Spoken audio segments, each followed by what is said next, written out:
The morning air was still cool when Elena Ward stepped out of the small farmhouse, where she had grown up. The fields stretched wide and quiet, dew glistening on the grass, and in the distance, a chestnut horse lifted its head as though it had been waiting for her. Elena paused for a moment, the leather of her boots pressing into the soft soil, breathing in the familiar mixture of earth and hay.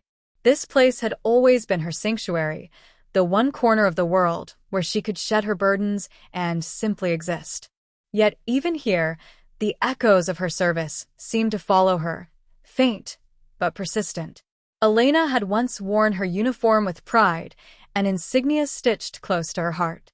She had been a soldier and then a veteran, words that carried more weight than most people ever understood.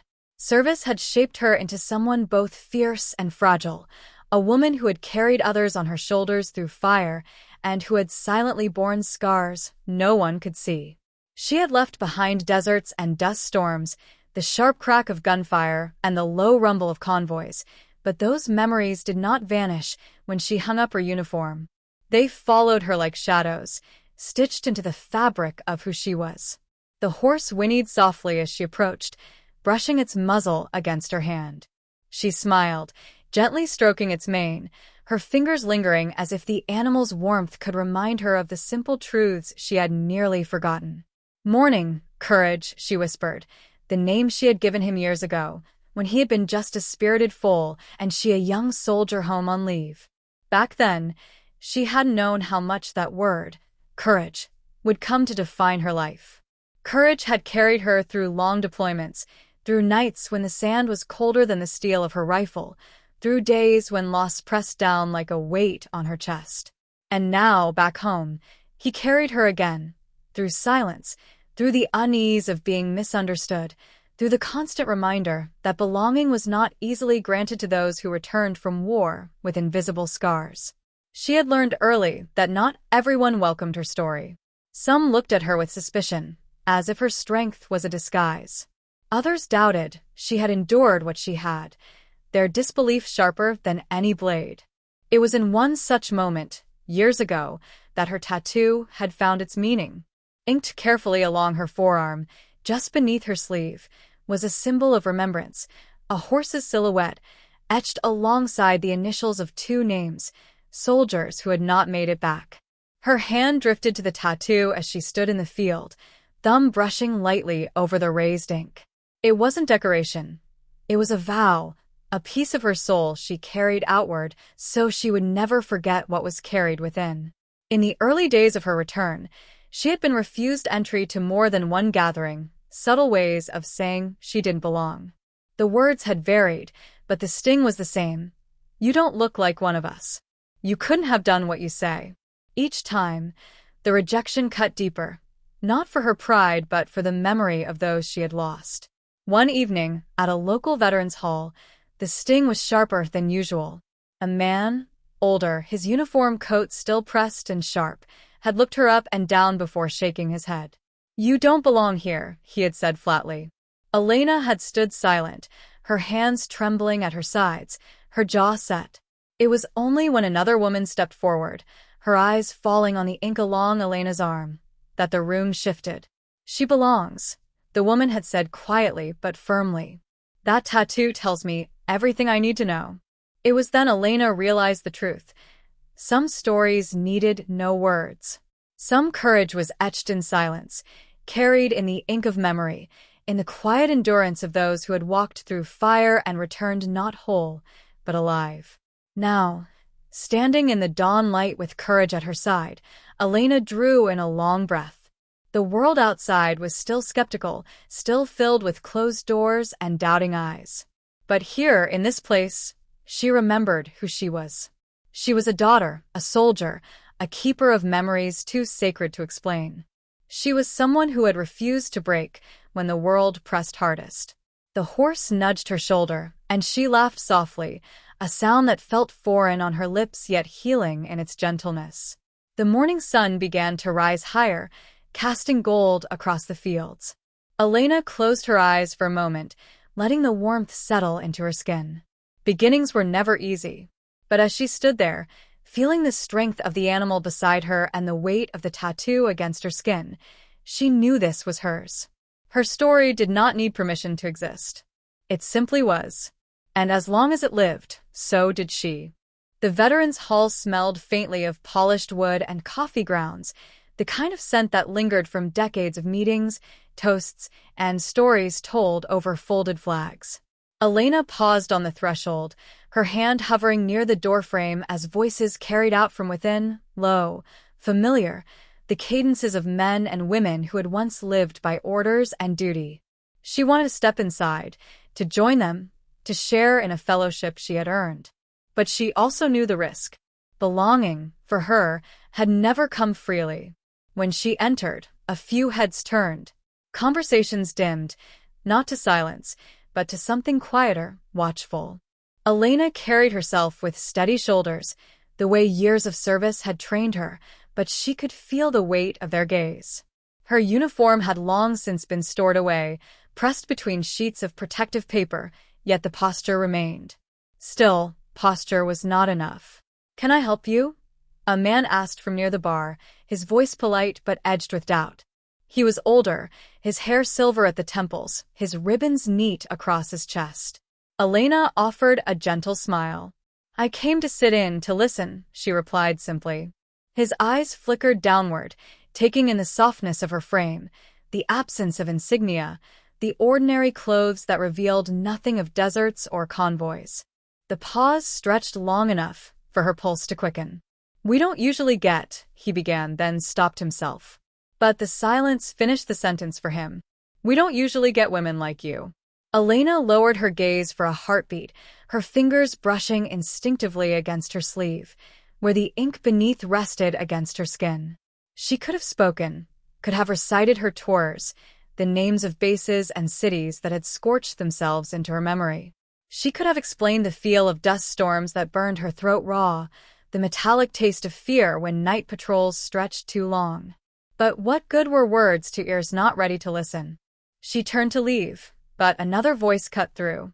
A woman's, firm but soft, rising from a corner where she had been half hidden in the shadows of the room. "Wait," the woman said. Elena froze. The sound of boots scraped as the figure stepped forward, her own arm bare beneath a rolled sleeve. And there it was, a mark etched in ink, bold and unapologetic. A symbol, different in shape but the same in purpose: remembrance. The woman's eyes locked with Elena's, then dropped briefly to the sleeve where her tattoo rested. "Show them," she urged quietly. Elena hesitated, her breath unsteady, but something in the woman's steady gaze anchored her. Slowly, she pulled back the fabric to reveal the horse's silhouette and the initials carved into her skin. A hush fell across the hall. For a long moment, no one spoke. The silver-haired man shifted, discomfort flickering across his features, but it was no longer suspicion. It was recognition. The kind that carried the sting of shame. Around the room, shoulders softened, eyes lowered, as though they were suddenly reminded of truths too often overlooked. Courage did not carry one shape, one face, one history. Elena rolled her sleeve back down, her hand trembling slightly as she did so. She didn't gloat, didn't demand apology. She only nodded once, quiet and resolute, then made her way to an empty chair near the back. The meeting carried on, but the moment had changed something, not just in the hall, but in her. For so long she had carried the weight of invisibility, the feeling of being dismissed before she was even heard. Yet tonight had revealed a sliver of something unexpected, an ally. Someone who had understood, without needing her to explain. Still, the ache lingered.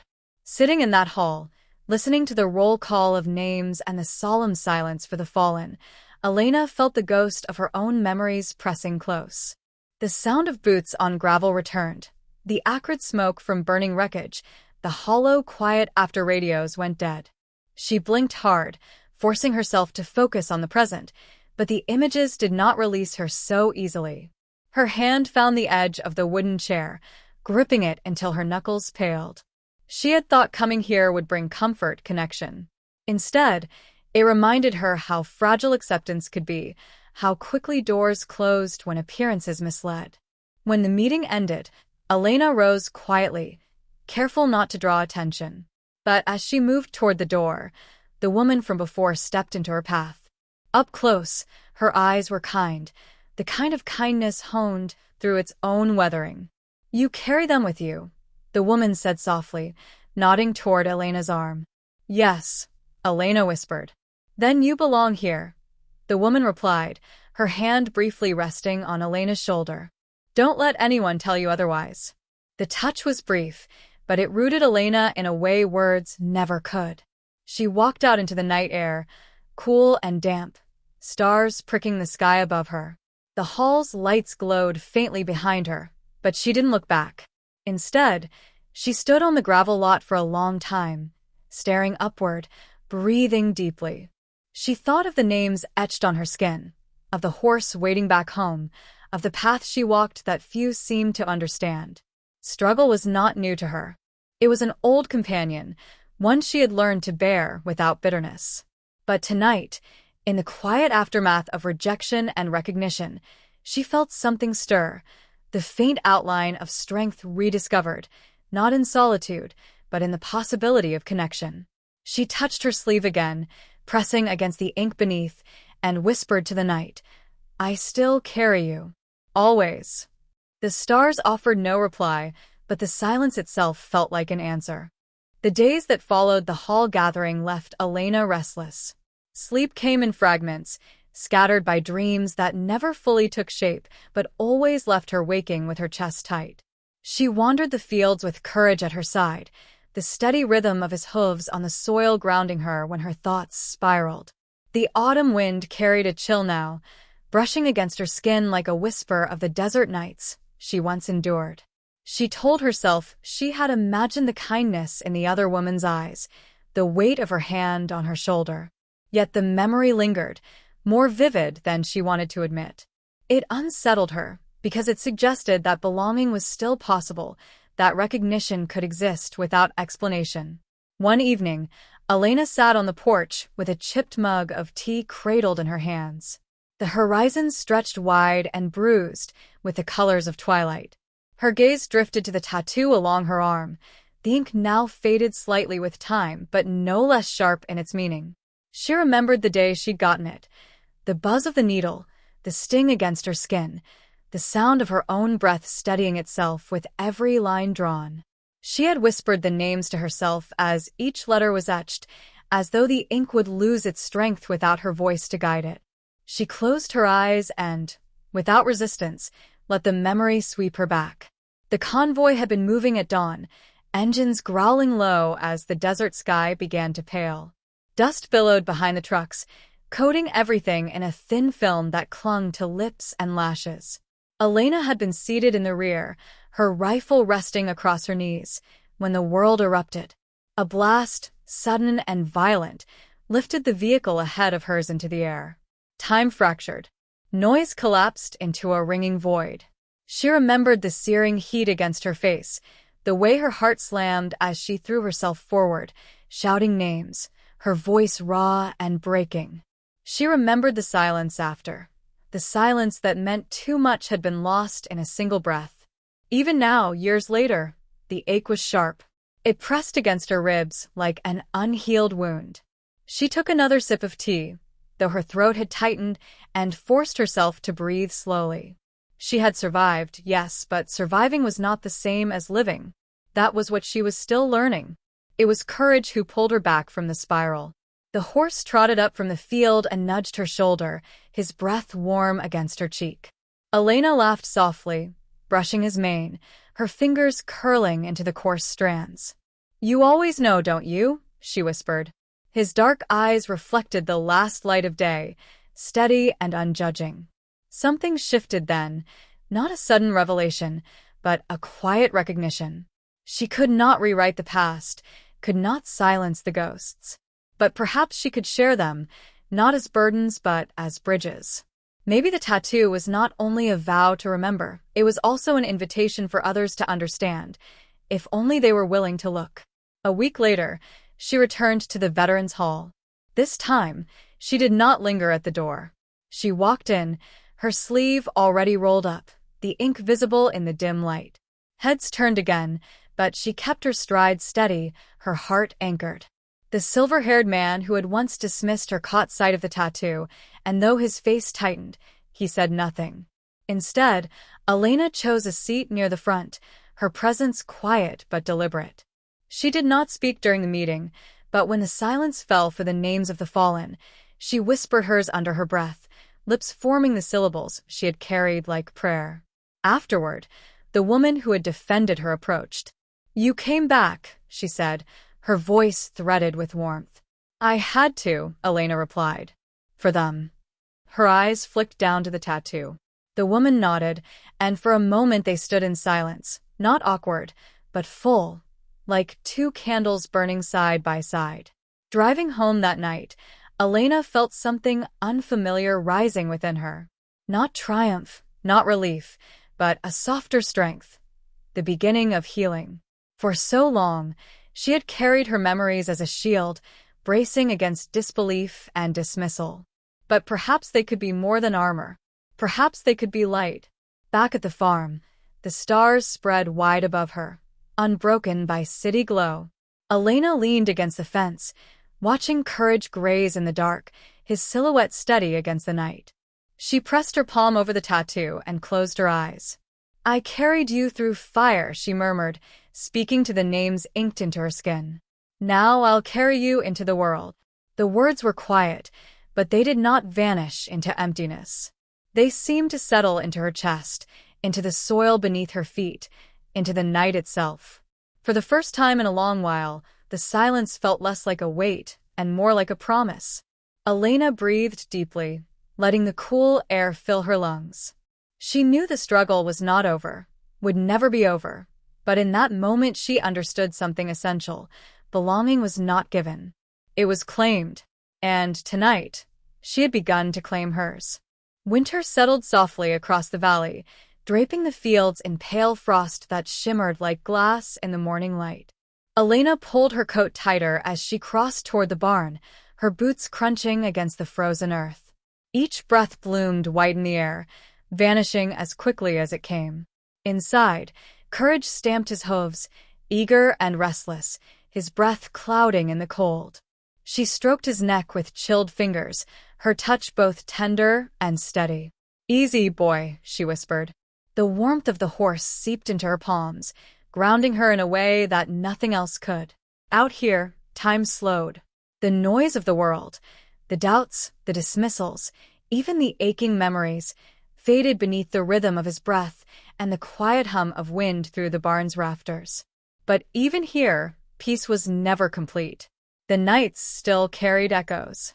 There were evenings when she sat on the porch long after the stars emerged, listening to silence heavy with absence.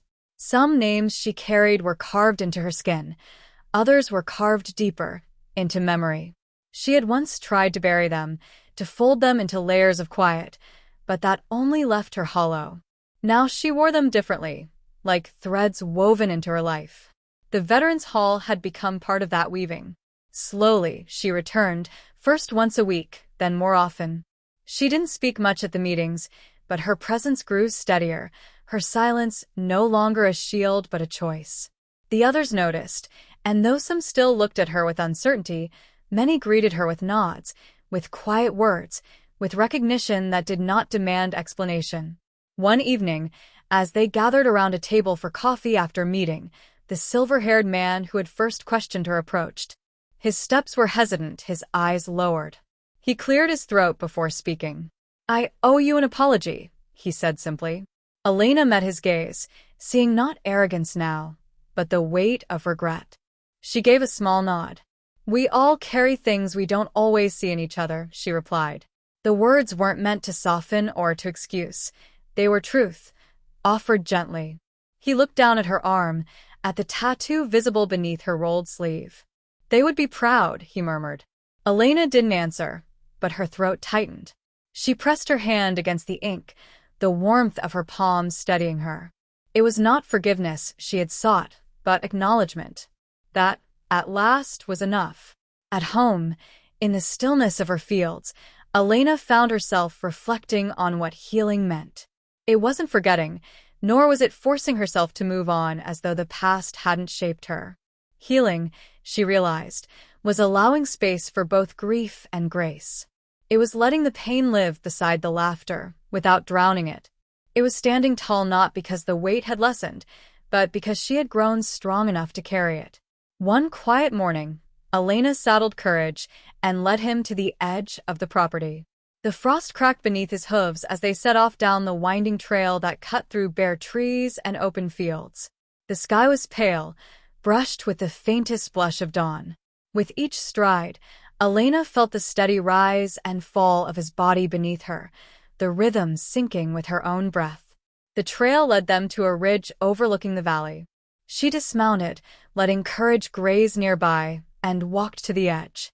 From here, the land stretched far, endless in its stillness, every curve and shadow bathed in the quiet light of morning. Elena stood there for a long time, her hands tucked into her coat, her eyes fixed on the horizon. She thought of the girl she had been before service, the one who had left this valley with wide eyes and untested courage. She thought of the soldier she had become, hardened by dust and fire, scarred by loss. And she thought of the woman she was now, not untouched by pain, not free of ghosts, but steadier, more certain. The tattoo on her arm tingled in the cold, and she pressed her hand over it once more.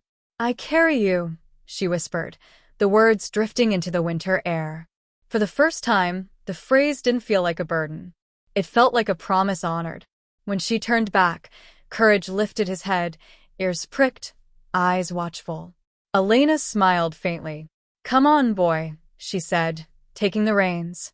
Together, they began the slow ride back down the ridge, the sound of hooves steady and sure against the frozen ground. Later, as she stood again on her porch, watching the sky shift into the soft glow of evening, Elena felt a stillness settle in her chest. It wasn't that the struggles had ended. She knew they would never fully fade. But now, her story was no longer locked inside her. It lived in the ink on her skin, in the hall where others had finally seen her, in the quiet strength of each step forward. And perhaps, most importantly, it lived in the eyes of a horse who had always carried her, reminding her of the one word that had guided her through everything: courage. Elena closed her eyes, breathing deeply, and let a small smile rise. She stood not only as a veteran, not only as a woman marked by memory, but as someone who had learned to weave struggle into strength, grief into grace, silence into belonging. The frost sparkled under the fading sun, and for once, the silence felt like peace. Spring arrived gently, as though the valley itself had been holding its breath all winter and could now exhale.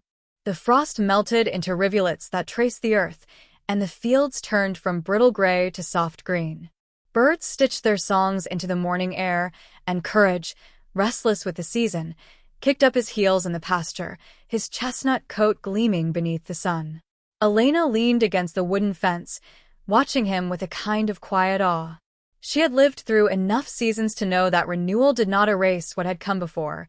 It simply softened the edges, made room for new growth without demanding the old vanish.